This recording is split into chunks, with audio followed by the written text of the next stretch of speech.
Mesdames et messieurs, ce qui vient de se passer ces derniers 48 heures va changer beaucoup de choses. Je dis bien beaucoup de choses. Frères et sœurs d'Afrique et d'ailleurs, restez avec moi jusqu'à la fin parce que ce que je vais vous révéler aujourd'hui, ça vous concerne tous directement. Oui, vous, moi, nous tous. Inspiré bien sûr par l'engagement inébranlable de mes grands frères le samouraï Théa ainsi que celui d'état d'urgence, je vous apporte ici une analyse que personne d'autre ne vous donnera. Une analyse brute, sans filtre, sans compromis. Alors installez-vous, écoutez attentivement et surtout, partagez cette vidéo massivement car après l'avoir regardée, l'éveil ne peut pas attendre. Voilà donc ce qui se passe en ce moment même. La Chine vient de prendre une position extrêmement forte, une position qui fait trembler Washington. Depuis hier, mercredi 7 janvier, la porte-parole du ministère des Affaires étrangères chinois, Madame Mao Ning, a tenu une conférence de presse. Et là, elle a lâché quelque chose de puissant, très puissant. Elle a dit, et je cite, le Venezuela est un État souverain qui possède une souveraineté pleine et permanente sur ses ressources naturelles. J'espère que vous avez suivi ou bien je répète. Le Venezuela est un État souverain qui possède une souveraineté pleine et permanente sur ses ressources naturelles.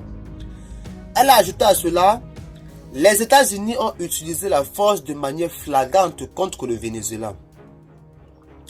Attendez, ce n'est pas tout. Elle a continué en disant ceci. Un tel acte d'intimidation viole gravement le droit international et porte atteinte à la souveraineté du Venezuela. Et puis voici la phrase qui a vraiment fait mal. Les droits et intérêts légitimes de la Chine et d'autres pays au Venezuela doivent être protégés.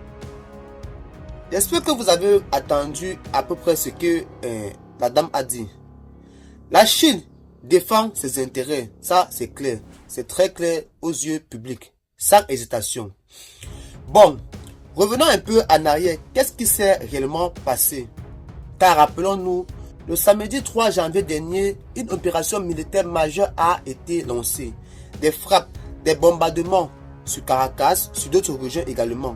Et le président Nicolas Maduro, lui et son épouse Cilia Flores ont été capturés, oui, je dis bien capturés, et amenés de force transférés à New York. Ça, bien sûr, c'est confirmé par Bloomberg, Reuters, Al Jazeera, et ce n'est pas une rumeur, c'est un fait vérifiable. Un fait qui a choqué le monde entier, car dimanche 4 janvier, le lendemain, une déclaration est tombée. Une déclaration qui disait que le pays allait être géré jusqu'à une transition. Est-ce que vous comprenez un peu l'ampleur des choses? C'est-à-dire gérer, comme si c'était une entreprise en faillite, comme si la souveraineté d'un pays ne comptait pas. Et là, quelques heures seulement après ces événements, la Chine est sortie de son silence. Car bien sûr, le samedi 3 janvier, un communiqué officiel du ministère des Affaires étrangères chinois, pas une petite note diplomatique bien sûr, non, un communiqué qui tape fort. La Chine se dit profondément choquée. Elle condamne fermement ce qui vient de se passer. Et vous savez les mots exacts qu'ils ont utilisés? Elles ont utilisé un mot qu'on dit acte hégémonique, c'est-à-dire les actes hégémoniques, des violations graves du droit international, menace pour la paix et la sécurité en Amérique latine et dans les Caraïbes. Vous voyez un peu ce que je veux dire? La Chine n'a pas mâché ses mots. Elle appelle un chat un chat. Une violation, une agression, une agression. Mais attendez, ça ne s'arrête pas là. Car, bien sûr, toujours le dimanche 4 janvier, la Chine est revenue à la charge. Cette fois, le ton est encore plus ferme. La Chine exige, j'espère que vous m'attendez bien, elle exige la libération immédiate du président Maduro et de son épouse. Elle demande que leur sécurité personnelle soit garantie. Elle appelle à arrêter de renverser le gouvernement vénézuélien. Écoutez bien les mots que la Chine a employés. Arrêtez de renverser un gouvernement. C'est clair, c'est net, c'est direct. La Chine ne tourne pas autour du pot. Elle dit aux États-Unis, stop, ça suffit, vous allez trop loin. Bien sûr, le lundi 6 janvier, une nouvelle conférence de presse a été faite. Mao Ning a pris la parole et là, elle a balancé les vérités. Première chose qu'elle a dit, Les États-Unis ignorent le statut de chef d'État du président Maduro. Elle a expliqué que Washington le poursuit devant un tribunal domestique, comme un criminel ordinaire. Mais non, c'est un président, un chef d'État avec une immunité. La Chine dit que ça viole gravement la souveraineté nationale du Venezuela, que ça déstabilise les relations internationales. Deuxième chose, et c'est important, aucun pays ne devrait placer ses règles internes au-dessus du droit international. Traduction, les États-Unis ne peuvent pas appliquer leurs lois à eux sur le monde entier. Le droit international, ça existe bien sûr. Les Nations Unies existent et on ne peut pas juste ignorer tout ça. Maintenant, parlons des vrais enjeux. Pourquoi la Chine réagit aussi fortement? Bien sûr, parce qu'il y a des intérêts économiques massifs, énormes même, car la Chine est le plus grand acheteur du pétrole vénézuélien. Environ 470 000 à 600 000 barils par jour. Ça représente à peu près 4 à 4,5% des importations totales de pétrole de la Chine. Vous me direz 4%, c'est pas énorme. Mais attendez, c'est stratégique. Car bien sûr, le Venezuela doit à la Chine entre 10 et 15 milliards de dollars. Des prêts consentis depuis des années, remboursés en pétrole. Et puis, les investissements chinois dans le secteur pétrolier vénézuélien, environ 2,1 milliards de dollars depuis 2016. Des projets, des infrastructures, des partenariats. Il faut comprendre bien l'histoire, car depuis 2007, la Chine a prêté environ 60 à 62 milliards de dollars au Venezuela.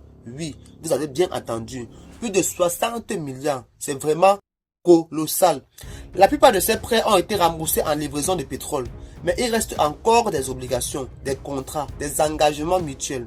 Le commerce bilatéral entre la Chine et le Venezuela, c'est la question qu'on va se poser. C'est environ 6,4 milliards de dollars en 2025, en hausse de plus de 50% par rapport à l'année précédente. Vous voyez, c'est une relation économique solide, importante pour les deux pays. Et maintenant, écoutez ce détail crucial, car le vendredi 2 janvier, quelques heures seulement avant l'opération, Maduro a reçu une délégation chinoise de très haut niveau. Qui Zhao Qi, le représentant spécial du gouvernement chinois pour l'Amérique latine.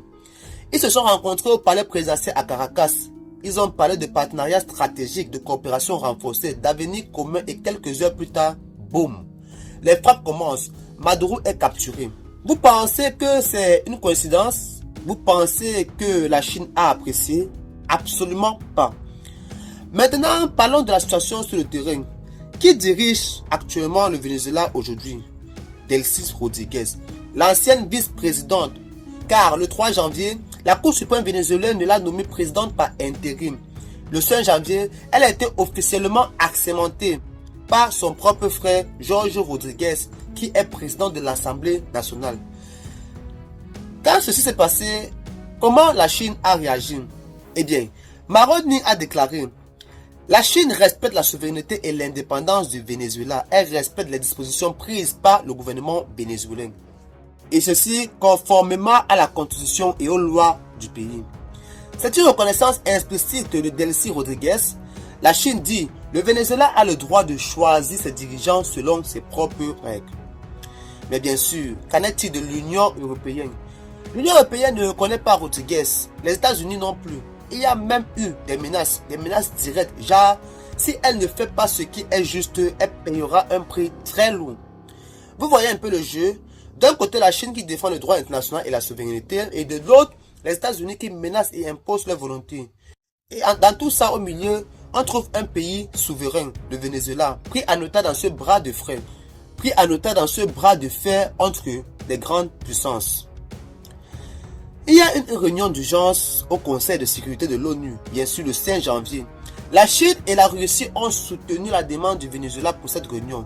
La majorité des pays du Conseil de sécurité ont exprimé leurs préoccupations, leur condamnation même.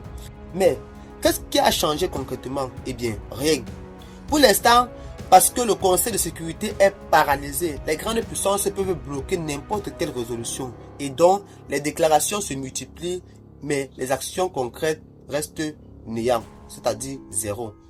Mesdames, messieurs, regardez les réactions à travers le monde. Les pays de gauche en Amérique latine, c'est-à-dire le Brésil, la Colombie, le Mexique, le Cuba, la Chili, tous condamnent.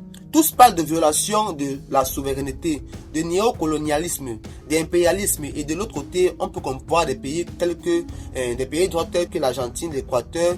Pendant ce temps, eux, ils applaudissent, ils soutiennent. Même la Corée du Nord a réagi, qualifiant l'acte de forme la plus grave d'empiètement sur la souveraineté.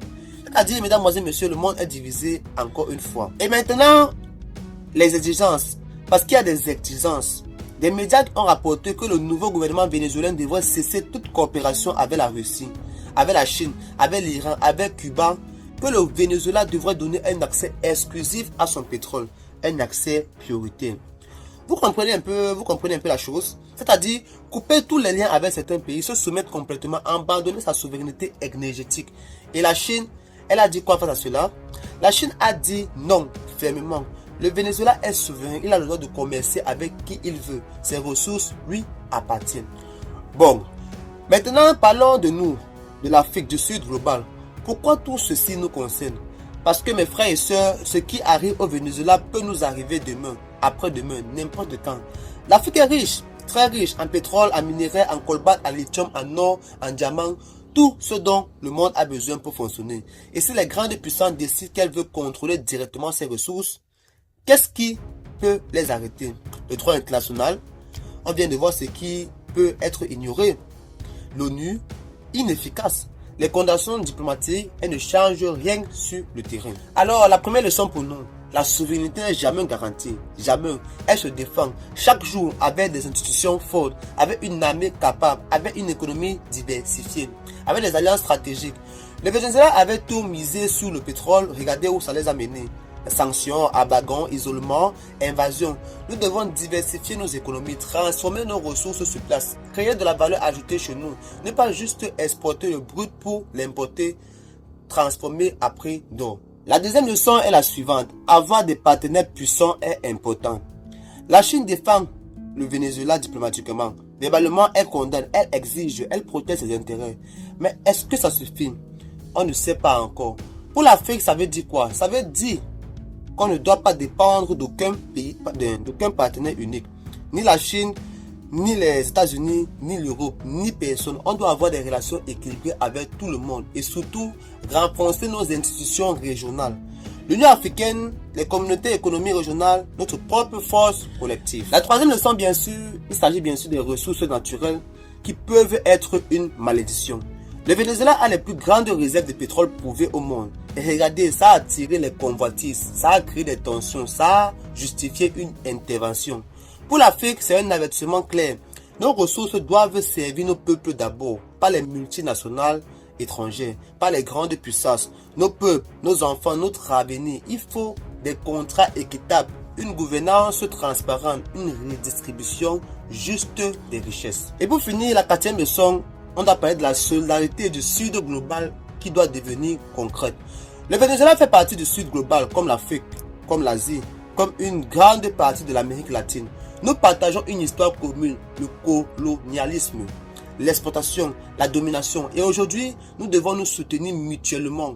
Les BRICS, le mouvement des non-alignés, toutes ces structures doivent être renforcées parce que divisés, on est faible. Ensemble, on représente la majorité de l'humanité.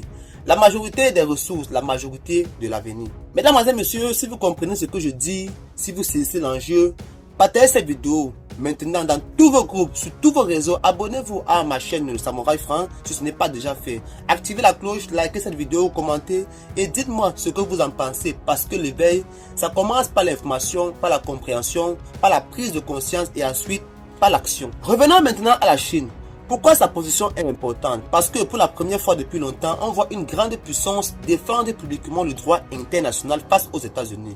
La Chine se positionne comme le défenseur de la souveraineté des États, du multilatéralisme, des règles internationales. C'est un changement de paradigme. Pendant des décennies, les États-Unis se présentaient comme les garants de l'ordre mondial. Maintenant, c'est la Chine qui joue ce rôle. Au moins dans le discours. Et est-ce que c'est sincère? Est-ce que c'est juste un calcul géopolitique? Peu importe, ce qui compte, c'est que ça crée un espace pour les pays du Sud, un espace pour dire non, pour résister, pour chercher des alternatives. Ce qui se passe au Venezuela, c'est un test pour le nouvel ordre mondial. Est-ce que les États-Unis peuvent encore faire ce qu'ils veulent, partout, sans conséquence, ou est-ce que d'autres puissances vont résister? La Chine a tracé une ligne rouge. Elle a dit, nos intérêts doivent être protégés. Elle a dit, le Venezuela est souverain. Elle a dit, nous ne laisserons pas faire. Maintenant, on attend de voir les actions concrètes. Parce que les déclarations, c'est bien, mais les actions, c'est mieux. Est-ce que la Chine va imposer des sanctions? Probablement pas. Est-ce qu'elle va intervenir militairement? Non.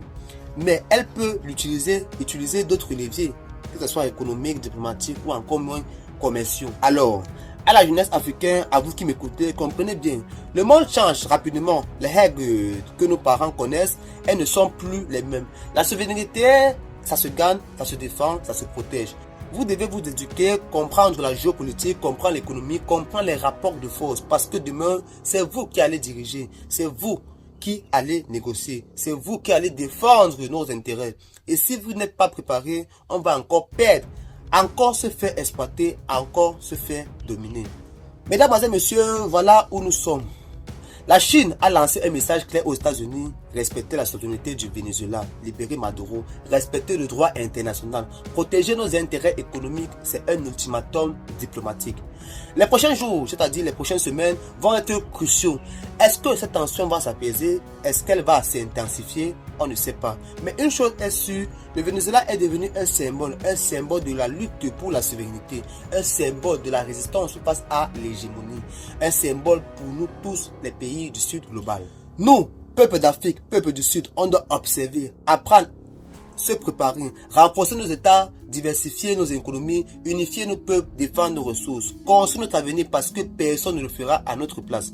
La Chine peut nous soutenir, la Russie peut nous soutenir, mais au final, c'est nous qui devons nous tenir debout, pas nous-mêmes, pour nous-mêmes. La dignité ne se mendie pas, elle se construit. La souveraineté ne se demande pas, elle s'impose. La liberté ne se donne pas, elle se prend. Mesdames et messieurs, l'Afrique observe, le monde change, les règles évoluent et nous, on reste éveillés, on reste vigilants et on reste debout. Je suis bien sûr Franck Yama, votre petit samouraï franc.